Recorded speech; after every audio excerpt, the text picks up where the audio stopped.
여야의 극렬한 대치 끝에 자유한국당을 제외한 4당이 합의한 패스트트랙 지정이 처리됐습니다. 4당은 역사적으로 의미 있는 날이라면서 환영의 입장을 나타냈지만 한국당은 20대 국회는 끝났다며 강도 높은 대여 투쟁을 예고했습니다. 바른미래당 손학규 대표와 김관영 원내대표가 잠시 뒤 국회에서 공동 기자회견을 열고 패스트트랙 지정과 당 내분 수습 방안 등에 대한 입장을 발표합니다. 당내 일부의 지도부 총사퇴 요구에 대해서는 명확히 선을 그을 예정입니다. 지난 2월 생산과 소비, 투자 모두 마이너스를 기록했던 우리 경제가 지난달에는 기저효과 등에 힘입어 세 분야 모두 증가세로 돌아섰습니다. 특히 설비 투자는 지난 2월에 비해서 10% 이상 늘어 2년 만에 가장 큰 증가폭을 기록했습니다. KT 채용 비리 의혹의 정점으로 꼽히는 이석채 전 회장에 대한 영장 심사가 진행되고 있습니다. 이 전 회장이 구속되면 채용 청탁 의혹에 연루된 김성태 자유한국당 의원 등 유력 인사들을 겨냥한 검찰 수사도 속도를 낼 것으로 보입니다. 가습기 살균제의 유해성 검증을 소홀히 한 혐의를 받는 안용찬 전 애경산업대표의 구속 여부가 이르면 오늘 결정됩니다. 서울중앙지방법원은 조금 전부터 업무상 과실치사상 혐의를 받는 안 전 대표 등에 대해서 영장 심사를 진행하고 있습니다. 북한에 억류됐다 풀려난 뒤 숨진 미국인 대학생 원비어의 병원비 청구서에 조셉 윤 전 미 국무부 대북정책 특별대표가 서명했다고 밝혔습니다. 조셉 윤 전 특별대표는 북한이 내민 청구서에 서명할 당시 트럼프 대통령의 승인이 있었다고 말했습니다. 네, 시청자 여러분 안녕하십니까? 4월 30일 화요일 뉴스앤 이슈 시작하겠습니다. 네, 어젯밤 사이에 선거제법, 공수처법 그리고 또 검경 수사권 조정 법안들이 묶여서 패스트트랙에 지정이 됐는데요. 여야 반응이 극과 극입니다. 더불어민주당 이해찬 대표는 선거제도 개혁안은 진지하게 자유한국당을 비롯한 야당과 아주 진지하게 논의해서 좋은 법을 만들어야 한다고 강조했습니다. 이 대표는 국회 정개특위와 사개특위 회의를 마친 뒤에 열린 의원총회에서 패스트트랙으로 법안이 지정됐다고 해서 법안이 자동으로 만들어지지 않고 충분한 대화와 소통이 있어야 한다면서 이같이 밝혔습니다. 이어 신속 처리 안건으로 지정됐다는 것은 20대 국회 내에서 매듭을 짓겠다는 것이라면서 앞으로 더 진지하게 검토해야 한다고 덧붙였습니다. 자유한국당은 크게 반발했습니다. 황교안 대표는 여야 4당이 선거제 개편안과 공수처 법안을 신속 처리한 것, 이른바 패스트트랙으로 지정한 것과 관련해서 독재 촛불에 맞서 자유민주주의의 횃불을 높이 들자고 주장했습니다. 황 대표는 오늘 새벽 자신의 SNS에 문재인 정권은 자유민주주의와 헌법을 지키라는 촛불 정신을 강탈하고 독점했다면서 이같이 밝혔습니다. 이어 좌파 독재 세력이 의회 민주주의의 길을 파괴하고 의회 쿠데타에 성공해 좌파 독재 길을 열었다고 맹비난했습니다. 네, 이렇게 세 개 법안이 패스트트랙에 태워지기까지 국회에서는 극렬한 대치가 있었습니다. 자유한국당을 제외한 여야 4당이 주장을 했고 한국당이 계속 반발하는 상황이라서 앞으로 후폭풍이 만만치 않을 것으로 보이는데요. 국회로 가보겠습니다. 예. 네, 최민기 기자. 국회입니다. 네, 국회입니다. 오늘 각 당의 표정이 무척 다를 것 같은데요. 분위기 전해주시죠. 네, 치열했던 어젯밤 상황과 달리 오늘은 각 당 모두 차분한 가운데 하루를 맞이했습니다. 이 패스트트랙 직후 역사적으로 의미 있는 날이라고 평가하며 환호했던 민주당은 이제부터는 추경안과 산적한 민생 법안 처리에 주력한다는 방침입니다. 이 홍영표 원내대표를 대신해 오늘 원내대책회의를 주재한 조정식 정책위의장은 자유한국당을 향해 엿새 동안의 불법 폭력에 대해 국민 앞에 사과하고 국회 정상화에 협조하라고 촉구했습니다. 직접 들어보시겠습니다. 자유한국당도 이제 무모한 폭력과 불법 행위를 중단하고 국회로 돌아와 법안 심의와 민생 현안 해결에 동참해야 할 것입니다. 민주평화당과 정의당 역시 이번 패스트트랙에 대해 개혁의 신호탄을 쏘아 올린 것이라고 평가했습니다. 반면 이번 패스트트랙 추진 과정에서 극심한 내용을 겪었던 바른미래당 손학규 대표와 김관영 원내대표는 이 공동 기자회견을 앞두고 있습니다. 당 수습 방안을 내놓을 예정입니다. 당분간은 당 분위기를 추스르는 데 집중한다는 계획이지만 유승민 의원을 포함해 이른바 바른정당 출신 의원들이 여전히 강하게 반발하고 있어서 이 논란은 당분간 이어질 것으로 보입니다. 네, 한국당 강경 투쟁 입장을 밝혔는데 구체적인 계획은 좀 나왔습니까? 네, 먼저 한국당은 오늘 오후에 의원총회를 열 계획입니다. 이에 따라 구체적인 대여 투쟁 방안이 오후에 결정될 것으로 보입니다. 이 앞서 황교안 대표는 패스트트랙 지정 이후 SNS를 통해 이 독재 촛불에 맞서 자유민주주의 횃불을 높이 들자며 강도 높은 투쟁을 이어갈 뜻임을 밝혔습니다. 이 어제 패스트트랙 직후 이 황 대표의 발언을 들어보시겠습니다. 문재인 정권이 독재를 포기하고 항복할 때까지 우리는 국민 속으로 들어가서 국민들과 함께 싸우고 또 싸우겠습니다. 네, 한국당은 일단 국회 일정 전몇 보이콧을 포함해서 이 천막농성 같은 장외 투쟁도 검토 중입니다. 다만 포항 지진과 강원 산불 대책이 담긴 추경안 심사까지 거부하는 것에 대해서는 신중론도 나오고 있어서 이에 대한 대응 방안에 대해서 고심 중인 것으로 전해졌습니다. 네, 자 대치가 이어지고 있는 국회 상황 최민기 기자로부터 들어봤습니다. 수고하셨습니다. 자, 패스트트랙 추진을 놓고 극심한 내용에 휩싸였던 바른미래당 손학규 대표와 또 김관영 원내대표가 지금 공동 기자회견을 열고 있습니다. 네, 현장으로 가보겠습니다. 되었습니다. 패스트트랙 지정을 진심으로 환영합니다. 한국 정치의 새 길을 열고 새 판을 짜는 첫걸음이기 때문입니다. 저와 바른미래당에게 주어진 큰 책임에 커다란 무게를 느낍니다. 한편 이번 협상 과정에서 당이 숱한 분란과 내용을 겪어야만 했던 점에 대해서는 당의 대표로서 국민 여러분과 당원 동지 여러분께 송구스러운 마음을 금할 수가 없습니다. 존경하는 국민 여러분, 우리는 결국 해냈습니다. 많은 사람들이 선거제도 개혁 그거 되겠어? 하고 의문을 제기했지만 우리는 그 시작을 이루어낸 것입니다. 바른미래당이 주도해서 그 시작을 이루어냈습니다.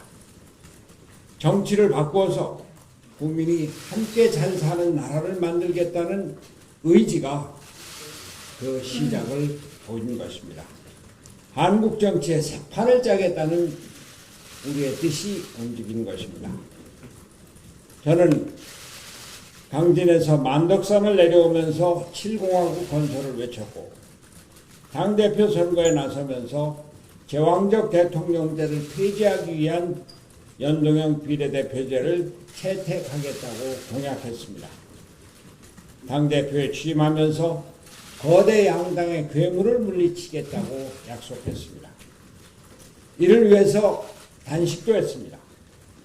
어제 이러한 저와 바른미래당의 약속이 실천되기 시작한 것입니다.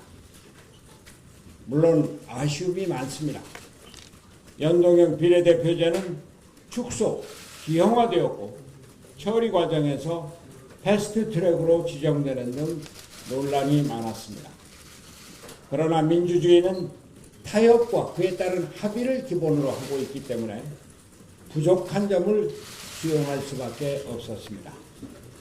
최선이 아닌 최선을 선택할 수밖에 없었고 최악을 피하기 위한 차악을 선택할 수밖에 없는 상황이었습니다. 이 과정을 온갖 수모와 어려움을 겪고 이겨내서 어제 성과를 이뤄낸 김관영 원내대표의 노고에 뭐라고 감사와 치하의 말씀을 드려줄지 모르겠습니다. 저는 여러분 앞에서 우리 김관영 원내대표에게 힘찬 박수를 보내고자 합니다.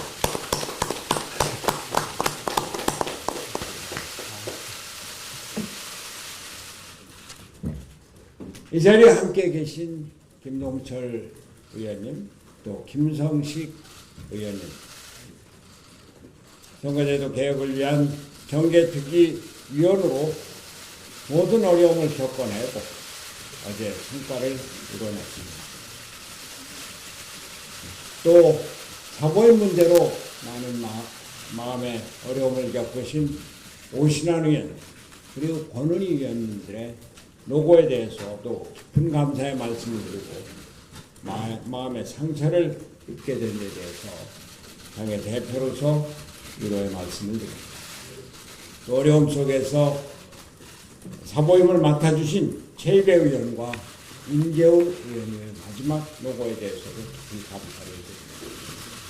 그리고 이러한 모든 것을 지켜보고 도움을 주신 당의 국회의원 여러분들, 당직자 여러분들, 당원 여러분들의 노고에 대해서도 깊이 감사의 말씀드립니다. 그러나 우리는 그동안 많은 당의 분열과 내홍을 겪었습니다. 그러나 저는 말씀드립니다.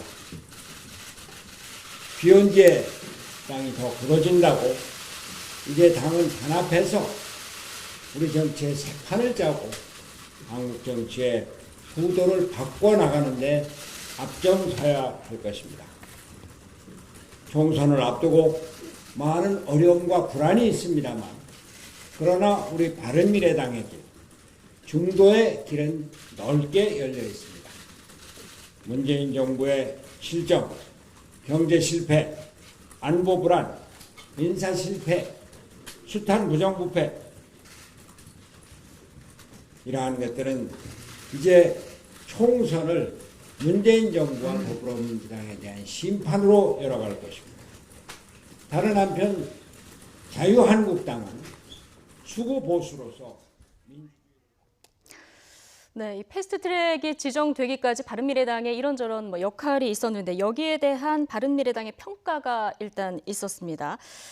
최악 피하기 위해서 차선을 선택했지만 한국 정치의 새 판짜겠다는 뜻이 담긴 것이다. 이런 얘기를 했고요. 당 수습 방안에 대해서 어떤 언급이 나올지 이 부분이 관심이었는데요.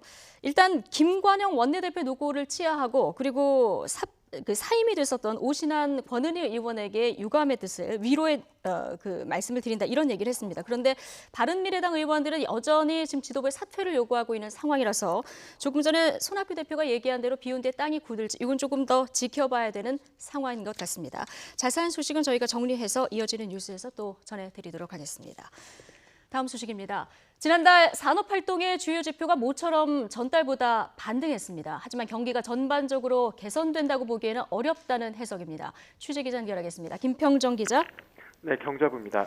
네, 우리 경제 세 가지 축인 생산과 소비, 투자 모두 반등했군요. 네, 그동안 경기 둔화의 흐름이 강해지던 와중에 모처럼 세 가지 지표가 모두 반등했습니다. 통계청의 3월 산업활동 동향을 보면 생산 지표인 전산업 생산지수가 전달보다 1.1% 증가했습니다. 소비를 보여주는 소매 판매액 지수는 전달보다 3.3% 늘었고 설비 투자는 전달보다 10% 증가했습니다. 소비는 49개월 만에, 투자는 24개월 만에 증가폭이 가장 컸습니다. 이로써 지난 2월에 세 가지 지표가 모두 위축되는 트리플 감소가 나온 지 한 달 만에 트리플 반등으로 반전됐습니다. 네, 한 달 만에 세 가지 지표가 모두 반등으로 돌아선 이유는 어떻게 분석됩니까? 비교 대상이 되는 2월의 지표가 너무 낮았던 기저효과가 큰 것으로 보입니다. 10%나 증가한 설비 투자를 보면 지난 1, 2월에 수입이 급감하면서 투자 규모가 급격히 줄었기 때문에 반등 효과도 더 크게 나왔습니다. 비교 대상을 전년 같은 달로 바꾸면 설비 투자가 오히려 15.5% 줄었다는 결과가 나옵니다. 따라서 이번 트리플 반등을 우리 산업의 전반적인 개선세로 해석하기는 어려워 보입니다. 현재와 앞으로의 경기를 보여주는 동행지수와 선행지수 순환 변동치도 모두 10개월째 동반 하락세를 이어갔습니다. 네. 자, 기업들이 체감하는 경기는 여전히 좋지 않은 것으로 나타났죠. 네, 특히 우리 경제 비중이 큰 대기업이 경기를 계속 좋지 않게 보고 있습니다. 기업의 체감 경기를 보여주는 한국은행의 기업 경기 실사 지수인 BSI가 두 달 연속 소폭 오르긴 했는데 매출액의 가중치를 두고 집계한 매출액 가중 BSI는 오히려 지난달보다 4포인트 내렸습니다. 매출액 규모가 큰 대기업들이 체감하는 경기는 아직 반등하지 못했다는 뜻으로 이 역시 경기 둔화가 계속 이어지는 것을 방증하는 걸로 해석됩니다. 지금까지 경제부에서 YTN 김평정입니다. 삼성전자의 올해 1분기 영업이익이 예상했던 대로 1년 전 같은 기간의 절반 이하로 떨어졌습니다. 삼성전자는 1분기 영업이익이 6조 2,333억 원으로 지난해 같은 기간보다 60.2% 감소했다고 확정 공시했습니다. 이는 이번 달 초 발표했던 실적 잠정치와 같은 수준으로 지난 2016년 3분기 이후 10분기 만에 가장 낮은 수치입니다. 특히 반도체 사업의 영업이익은 4조 1,200억 원으로 지난해보다 무려 64.3%나 줄어 수요 감소와 가격 하락에 직격탄을 맞았습니다. 삼성전자의 올해 1분기 반도체 영업이익은 사상 최고치였던 지난해 3분기와 비교하면 4분의 1 수준입니다. KT 채용비리 의혹의 정점으로 꼽힌 이석채 전 회장이 영장 실질 심사를 받기 위해서 오늘 오전 법원에 출석했습니다. 이 전 회장의 구속 여부는 이르면 오늘 밤 안으로 나올 예정입니다. 취재기자 연결해서 자세한 내용 알아보겠습니다. 김우준 기자. 네, 서울 남부지방법원입니다. 이석채 전 KT 회장 조금 전 법원에 출석했군요. 네, 그렇습니다. 이석채 전 회장은 오늘 오전 10시 20분쯤 서울 남부지방법원에 출석했습니다. 구속 전 피의자 신문을 받기 위해서인데요. 이 전 회장은 취재진의 질문에 별다른 대답 없이 법원으로 들어갔습니다. 이 전 회장은 지난 2012년 KT 인사 담당 임원들에게 일부 지원자들을 특혜 채용하라고 지시한 혐의를 받고 있습니다. 검찰은 이 전 회장을 KT 부정채용 의혹의 정점으로 지목하고 업무방해 혐의를 적용해 구속영장을 청구했는데요. 앞서 지난달 22일과 지난 25일 검찰에 출석해 고강도 조사를 받은 이 전 회장은 혐의 대부분을 부인하는 것으로 알려졌습니다. 하지만 검찰 수사 결과 KT 인사 담당자들은 이 전 회장의 지시를 받은 지원자를 내부 임원 추천자 또는 관심 대상자로 분류해 관리한 것으로 드러났습니다. 이 전 회장이 특혜 채용을 지시한 사람은 지금까지 드러난 것만 9명입니다. 이 가운데는 자유한국당 김성태 의원의 딸을 포함해 차관급 대우를 받는 민간위원회 전 사무총장 자녀 등이 포함된 것으로 파악됐습니다. 앞서 채용을 총괄했던 서유열 전 KT 고객부분 사장과 전 인재경영실장은 이미 구속돼 재판에 넘겨진 상태입니다. 이 전 회장의 구속 여부는 이르면 오늘 밤에 결정될 예정입니다. 법원이 어떤 결정을 내리냐에 따라 유력 인사들을 향한 검찰 수사도 중요한 분수령을 맞을 것으로 보입니다. 지금까지 서울 남부지방법원에서 전해드렸습니다. 가습기 살균제의 유해성 검증을 소홀히 한 혐의로 구속영장이 재청구된 안용찬 전 애경산업 대표의 구속 여부가 이르면 오늘 결정됩니다. 서울중앙지법은 오늘 오전 10시 반 안 전 대표와 애경산업 전 임원 2명을 상대로 구속 전 피의자 신문을 열었습니다. 안 전 대표는 유해성 자료를 받아본 적 있느냐는 취재진의 질문 등에 아무 말 없이 법정으로 들어갔습니다. 안 전 대표 등은 인체에 해로운 원료로 가습기 살균제 제품을 판매 유통해 소비자의 건강을 해친 혐의를 받고 있습니다. 이와 함께 애경으로부터 가습기 살균제를 넘겨받아 판매하는 과정에서 안전성 주의 의무를 위반한 혐의를 받고 있는 이마트 임원도 오늘 구속 여부가 결정됩니다. 마약 투약 혐의로 경찰 수사를 받아온 방송인 로버트 할리 씨가 검찰로 넘겨집니다. 경기 남부지방경찰청은 내일 할리 씨와 공범 A 씨를 기소 의견으로 불구속 송치할 예정이라고 밝혔습니다.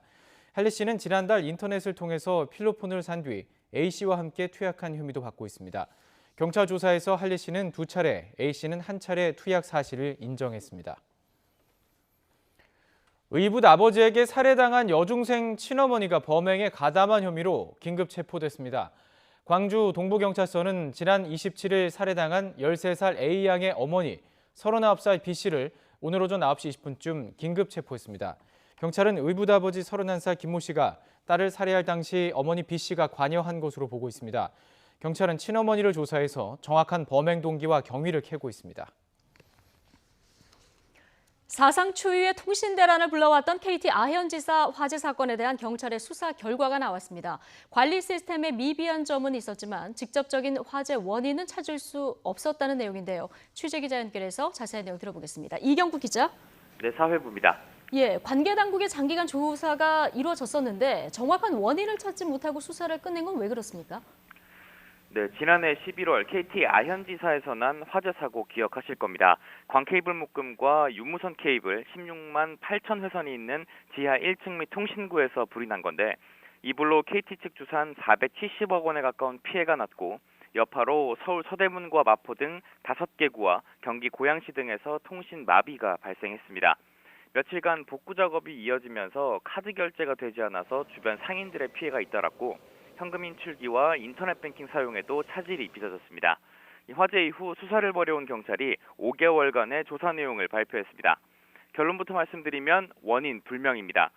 앞서 경찰은 소방, 국과수 등과 함께 3차례에 걸쳐 현장 합동 감식을 벌이고 통신구 관리자 등 25명을 참고인 신분으로 불러 조사하는 등 광범위한 수사를 벌였습니다. 하지만 뚜렷한 성과는 없었습니다. 9시간 가까이 이어진 화재로 훼손이 심해서 정확한 발화 지점도 특정하지 못했기 때문입니다. 현장에 인화성 물질이나 담배꽁초는 없었고 방화 혐의점 역시 없는 것으로 조사가 됐습니다. 또 화재 발생 당일 통신구 출입자도 없던 것으로 확인됐습니다.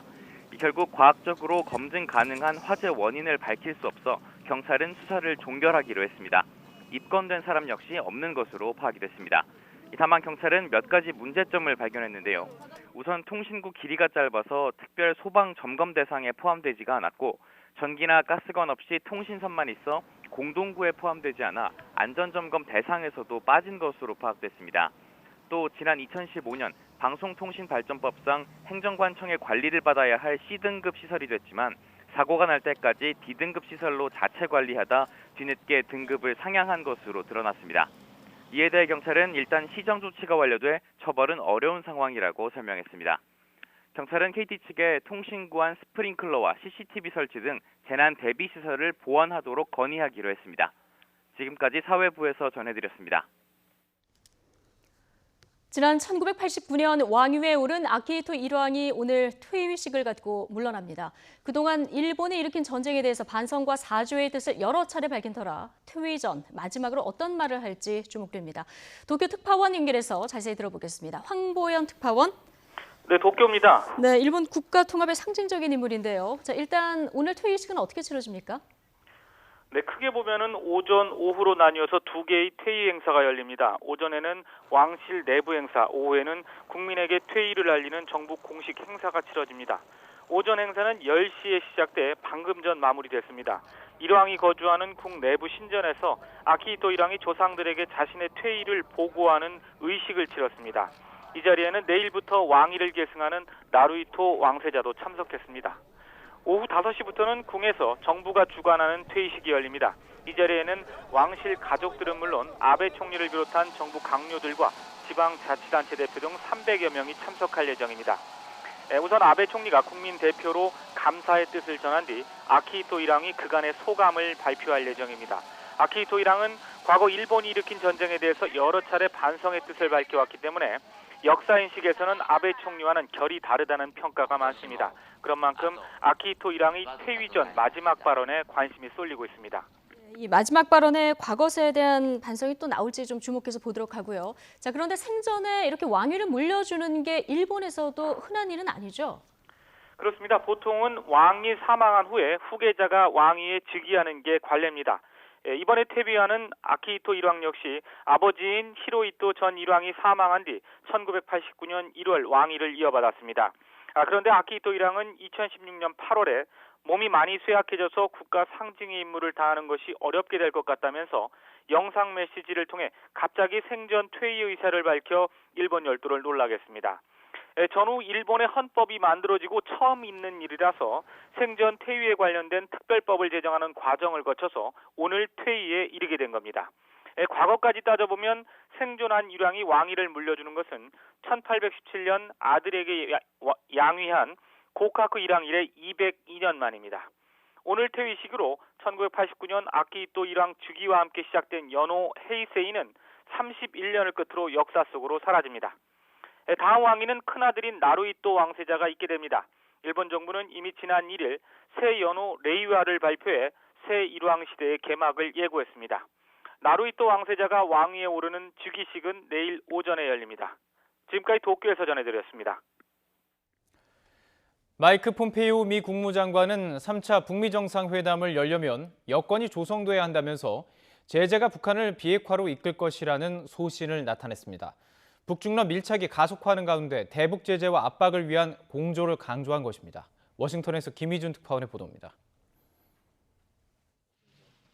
폼페이오 장관은 미 의회 전문 매체 더일과의 대담에서 3차 북미 정상회담이 오는 여름까지 열릴 수 있느냐는 질문에 모르겠다고 운을 뗐습니다. 그러면서 두 정상이 만나려면 실질적인 진전을 이룰 수 있는 여건이 분명히 조성돼야 한다고 말했습니다.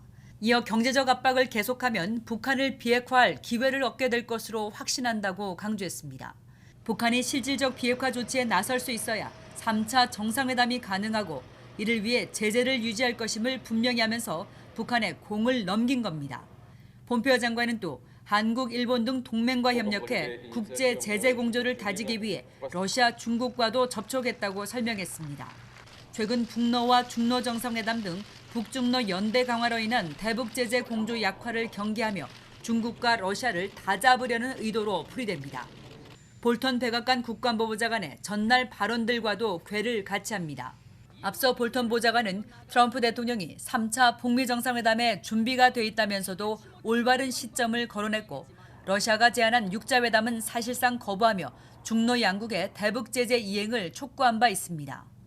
폼페이오 장관은 한편 북한이 자신을 협상팀에서 배제할 것을 요구한 데 대해 여전히 자신이 협상을 이끌고 있다는 점을 재확인했습니다.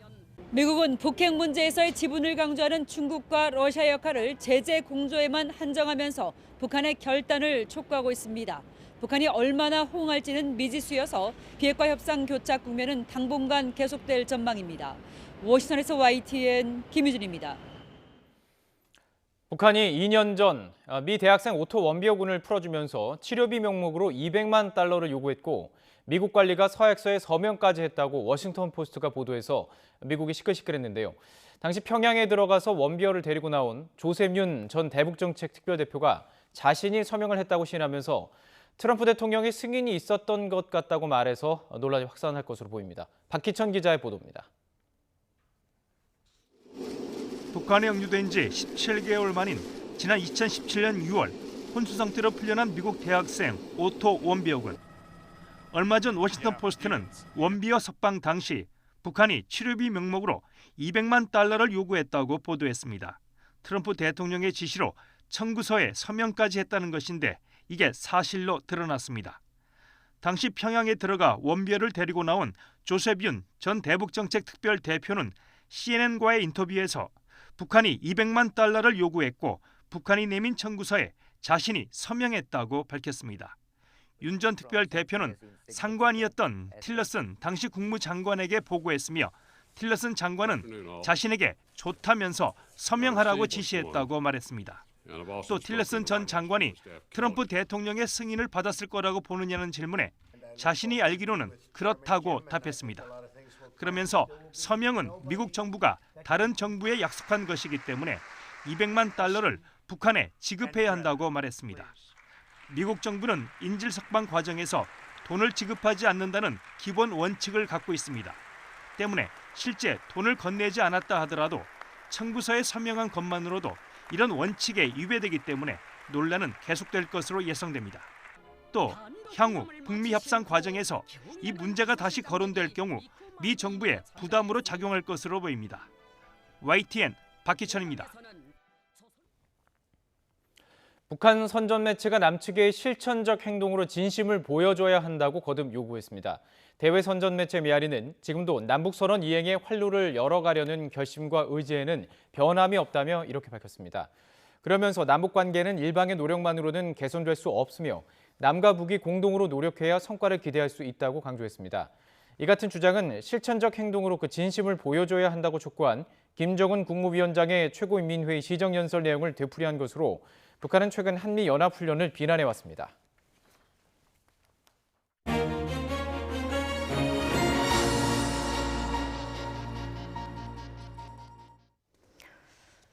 네, 어제 자정과 오늘 새벽 국회는 패스트트랙을 가까스로 통과시켰습니다.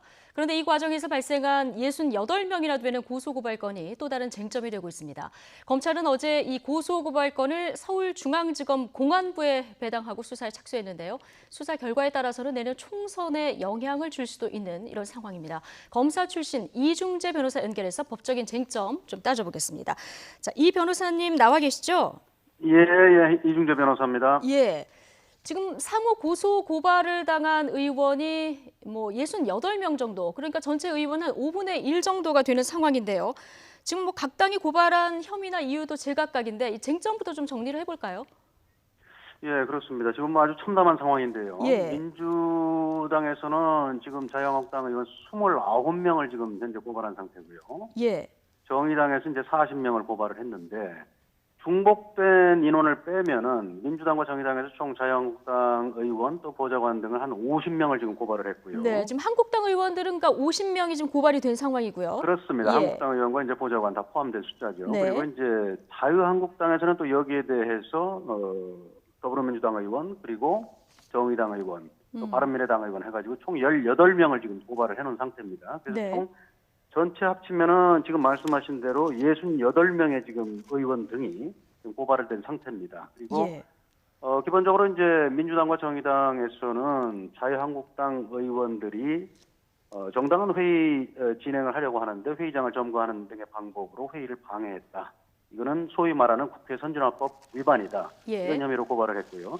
그런데 정확하게 말씀드리면 국회법 위반이에요. 국회법 위반. 중에서 그렇죠. 국회법 중에서 신속 처리 안건 지정하는 예. 그런 회의를 방해했다 하는 건데 이제 그 내용이 이제 국회 선진화법 위반이다 이런 거고요. 예. 정확한 명칭은 국회법 위반이 되겠습니다. 그리고 이제 여기에 대해서 이제 한국당은 더불어민주당 의원 등이 뭐 2인 이상이 공동해서 자유한국당 의원들에게 상처를 입혔다. 그러니까 예. 공동상해죄에 해당한다. 이거는 이제 폭력행위 등 처벌에 관한 법률 위반 혐의가 되겠습니다. 그리고 또 하나는 뭐냐면 지금 사법개혁특별위원회에 소속이 돼 있던 바른미래당의 오신환 의원과 권은희 의원을 지금 교체를 했지 않습니까? 그렇죠. 예. 이거는 바른미래당의 이제 김관영 원내대표가 이제 교체 요청을 했고 문희상 국회의장이 이제 허가를 했는데 예. 이거는 정당한 권한이 아니다. 그러니까 직권을 남용한 거다. 그래서 직권 남용 혐의로 고발을 해놓은 상태가 되겠습니다. 예. 지금 그리고 네. 지금 또 추가적으로 어제 더불어민주당의 그 이해찬 대표가 자유한국당 의원들을 향해서 도둑들이다. 예. 뭐 이런 도둑에게 국회를 맡길 수 있겠느냐, 뭐 이런 발언을 했는데요. 예. 여기에 대해서도 뭐 모욕죄로 추가로 이제 고발을 하겠다. 한국당이 이런 고발하겠다 이런 상황입니다. 방침인 거죠.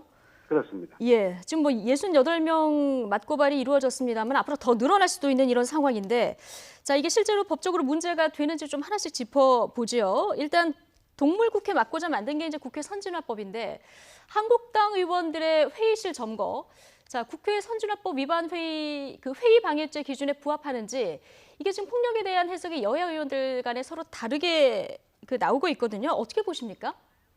그렇습니다. 이거는 뭐 지금 뭐 정확하게 저도 말씀드릴 수가 없을 것 같아요. 예. 그러니까 회의장을 정말 뭐 지금 뭐 알려지기로는 일단 보도된 바로는 뭐 자유한국당 의원들이 점거를 해서 회의를 제대로 할 수가 없었다. 뭐 이런 예.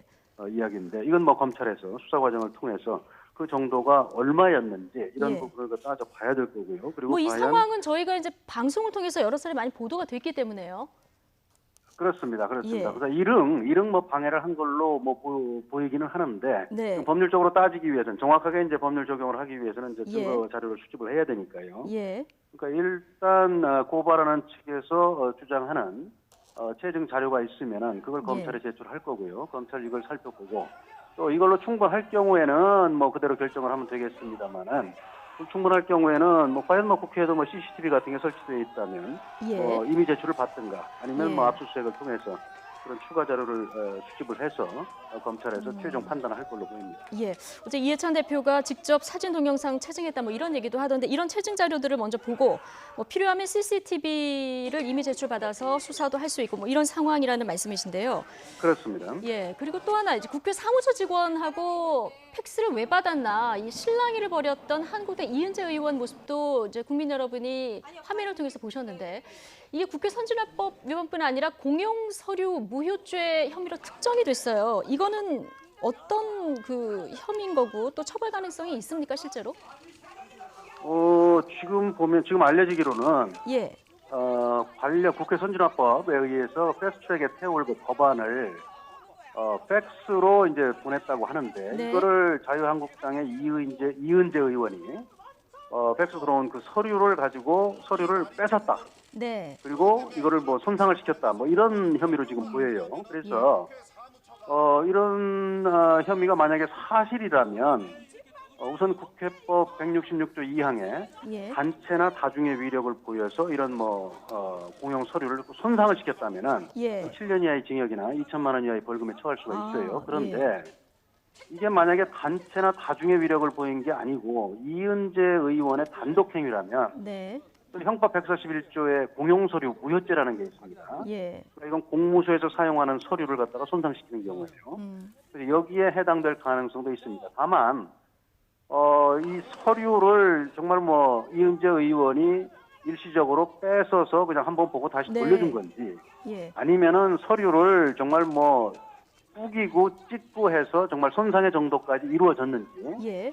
뭐 이 부분까지 밝혀져야 예. 처벌을 할 수 있을 이런 여러 가지를 이제 수사기관에서 살펴봐야 되는 이런 상황인 거고요.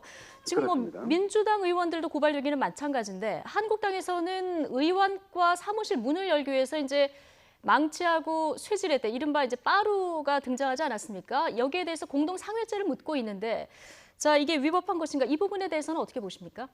이거는 좀 빠루 문제는 예. 공동상해죄에 해당되는 것 같지는 않아요. 제가 볼 때는. 네. 더불어민주당 측 주장을 보면은 아니면 이제 그리고 이제 문희상 국회의장의 그 주장에 의하면 네. 자유한국당 의원이나 당직자들 또는 그 보좌관들이 국회의원과 사무실을 점거를 하고 들어갈 수 없으니까 네.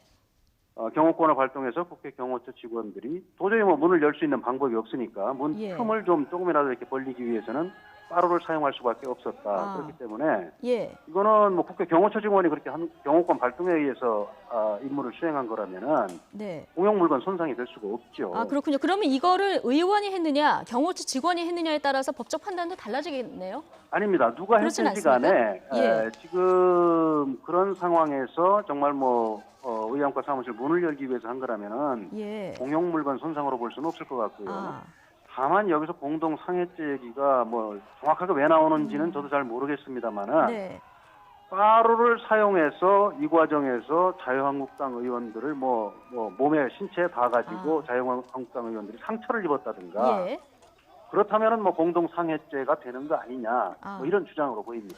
알겠습니다. 일단 문을 열기 위해서 이 도구를 사용한 것은 크게 문제가 없지만 이게 사람에게 사용이 됐을 경우에는 문제가 될 수 있다. 이런 말씀이신데요. 그렇습니다. 예, 지금 또 의원 사보임이 적법하냐 이 부분도 지금 논란이 되고 있습니다. 한국당은 그 팩스 법안을 병상에서 결재한 문희상 의장 그리고 오신환 권은희 의원에 대해서 강제 사보임을 한 김관영 그 바른미래당 원내대표가 직권남용을 했다 이렇게 고발을 한 상황인데요. 자, 이 부분은 역시 당 율사 출신 의원들마다 또 해석이 다른 부분이라서요. 어떻게 보십니까? 그렇습니다. 이 부분은 과연 저 원내대표 뭐 의원을 사보임하기 위해서는 원내대표가 요청을 하고 이제 국회의장이 허가를 해야 되는데 예. 이게 이런 뭐 국회법을 보면은 그런 사보임을 하는 경우는 국회의원이 뭐 질병 등 뭐 이런 사유가 있어서 업무를 수행할 수 없을 경우에 뭐 부득이한 경우에 뭐 사임을 시키고 다른 예. 의원을 뭐 교체 투입할 수 있다. 이렇게 일단은 뭐 그렇게 돼 있는 것 같아요. 예, 문구로 그런데 또 보면 일각에서는 그런 뭐 특별위원회, 더군다나 뭐 일반 상임위원회도 아니고 특별위원회의 의원을 누구로 투입을 할 것이냐 하는 것은 뭐 원내대표의 고유한 권한 아니냐 뭐 이런 주장도 있는 것 같아요. 네. 그래서 이 부분 역시 검찰에서 국회법 지금 말씀드린 그 조항 그리고 예. 이제 과연 그 원내대표의 권한이 어디까지인지 이 부분을 따져서 예. 정당한 원내대표의 권한 범위 내에 속하는 것이다. 그러면은 뭐 직권남용이 안 될 거고요. 예. 반대로 이거는 뭐 도저히 원내대표의 권한으로 볼 수 없다. 그럼에도 불구하고 강제로 사보임을 시켰다. 이렇게 되면은 직권남용이 될 수 있습니다. 네, 우리 이 변호사님 검사 출신이니까요. 개인적으로 보시기엔 어떻습니까? 제가 볼 때는 네. 이거 조심스러운데요. 예. 제가 볼 때는 국회의원은 정말 헌법기관 아니겠어요, 개개인이. 예. 그래서 본인들이 어떤 뭐 정당 업무를 수행할 수 있는 네. 상황인데, 그러니까 뭐 질병이나 뭐 이런 상황들이 아니지 않습니까? 예. 오신환 의원이나 이런 분들은 그런 상황에서 당론과 다르다고 해서 교체하는 거는 뭐 결코 바람직한 일은 아니다. 예. 네, 그 정도로 말씀드리겠습니다. 알겠습니다. 굉장히 뭐 조심스럽게 전망할 수밖에 없는 상황인데 어쨌든 지금 검찰에서 이미 수사 배당이 됐고 수사에 착수한 상황이고요. 또 국회 선진화법을 무엇보다 따져보는 첫 사례가 될 텐데 수사 결과에 따라서는 이게 피선거권이 박탈되는 이런 상황이 나올 수도 있습니까? 그렇습니다. 국회법 지금 말씀드린 166조 위반으로 벌금 500만 원 이상을 선고받을 예. 경우에는 5년간 피선거권이 제한이 되고요. 네. 그다음에 뭐 집행유예 이상을 받으면 10년간 예. 뭐 국회의원에 출마할 수 없는 그런 상황이 됩니다. 예, 변호사님. 그리고 일반 예. 형법 위반, 폭력행위 등 처벌에 관한 법률 위반으로 금고 이상의 실형을 선고받아도 금고 이상의 형이 선고되고 그 형이 실효가 되지 않는 한 역시 피선고권이 박탈되기 때문에 예. 수사 결과에 따라서는 정말 대량으로 내년 총선에 출마할 수 없는 그런 사태가 벌어질 가능성도 있습니다. 그렇군요. 국회 상황이 만약에 좋아져서 고소고발이 이게 취하가 되면 어떻게 되는 겁니까? 취하가 되더라도 예. 모욕죄 같은 거는 취하가 피해자가 되면은 고소를 어떤 일이 되는 거고? 취소하면은 예. 기소를 할 수가 없어요. 그런데 지금 말씀드린 대부분의 범죄는 고소나 고발이 취하되더라도 네. 그거는 처벌을 할 수 있습니다. 다만 처벌의 수위가 좀 낮아지는 그런 효과가 있죠. 그런데 그렇군요. 저 개인적으로 전망하기에는 예. 지금 이해찬 지금 대표께서는 하여튼 나는 더 이상 정치할 생각도 없고 그렇지만은 내가 이 문제만은 바로잡고 내가 그만두겠다. 이렇게 강력한 의지를 표명하고 있는데요. 예. 이런 상황이 되면은 고발을 취소할 가능성이 현재로서는 없어 보이고 네. 그렇지만은 지금 국회에서 이렇게 국회의원들 각 당에서 치고받고 싸우다가도 그동안의 선례를 보면은 예. 언제 그랬냐는 듯이 또 화해하잖아요. 예. 그런 상황이 되면은 검찰로서도 이건 기본적으로 예. 정치권의 문제이기 때문에 정치권의 문제를 이 사법 영향으로 끌어들이는 것은 바람직하지 않다고 보거든요. 대부분의 검사들이. 뭔가 정치적으로 좀 문제가 풀리면 사법적으로도 그렇습니다. 정치적으로 예. 합의가 이루어지면은 검찰도 선처할 가능성이 저는 더 크다고 봅니다. 예, 알겠습니다. 이게 지금 서울중앙지검 공안 2부에 배당이 됐는데 총선 전에 결론이 내려질지도 좀 지켜보도록 하겠습니다. 지금까지 검사 출신 이중재 변호사 연결해서 법적인 쟁점 좀 따져봤습니다. 고맙습니다. 예, 감사합니다. 네, 지금 속보관까지 들어왔는데 자막을 주시죠. 예, 문재인 대통령은 추가 경정 예산안을 신속히 집행할 수 있도록 국회가 추경안을 조속히 통과시켜달라 이렇게 촉구를 했습니다. 자, 문 대통령은 오늘 오전 국무회의에서 추경안이 통과되면 산업위기 지역 지원 대책을 더 적극적으로 집행할 수 있다면서 이같이 말했습니다. 자, 문재인 대통령은 우리 사회 고용 안전망 강화가 중요하다면서 특히 고용보험 적용 범위를 특수고용인 또 예술인까지 확대하는 고용보험법 개정안도 국회가 조속히 처리해달라. 자, 이런 요청을 했습니다. 아마 오늘 국무회의에서 나온 발언인 것 같은데요. 자세한 내용은 들어오는 대로 정리를 해드리겠습니다. 자, 우여곡절 끝에 밤사이 여야 4당이 합의한 3개 법안 패스트트랙에 태워졌죠. 그러나 이건 패스트트랙으로 그저 지정이 된 거고요. 앞으로 최장 330일, 합의를 해서 단축을 해도 180일 동안 여야가 치열한 토론을 거쳐야 하고 또 본회의 표결이란 큰 산도 넘어야 합니다. 앞서 전해드린 고소고발전 상황도 만만치 않은 상황이고요. 자, 앞으로 남은 과제들 잠시 뒤 뉴스앤이슈 2부에서 짚어보겠습니다.